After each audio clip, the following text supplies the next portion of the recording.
मग milk booster जेव्हापासून वापरायला चालू केलं तेव्हापासून 2 लिटरचा फरक पडला एका टाइमला. एका टाइम 2 लिटर, 1 लिटर एका टाइमला 2 लिटर एक आहे 1.25 लिटर वाढलं, 1.25 लिटर दूध 2 ते 2.5 लिटर दूध वाढलं तुमचं एका टायमाला. हो, म्हणजे 2 टायमाचं 4 ते 5 लिटर दूध वाढलं. लिटर दूध वाढलं. बरोबर आहे. हो. मला 4.25 200 रुपये वाढले. 200 रुपये वाढले दिवसाला. दिवसाला बरोबर आहे की नाही? हो, बरोबर. मला सांगा तुम्ही मॅरेज पैसे किती वाढले? 6,000 रुपये वाढले. 6,000 रुपये वाढले. 2 गाय मिळती. हो. बरोबर. आणि तुम्ही ही बकेट आणली, ही किती रुपयाला आणली तुम्ही?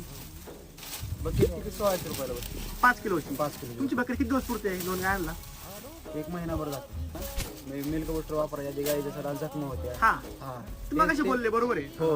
तुम्ही डॉक्टरने क्रीम पण दिली लावायचं. डॉक्टरने क्रीम पण देते लावायला. त्या क्रीम वरती पण काही फरक पडला नाही. हा, पण जेव्हापासून मिल्क बुस्टर वापरायला चालू केलं तेव्हापासून ते जखमा पण व्यवस्थित व्हायला लागलेत. प्लस गायला पण चमक आली.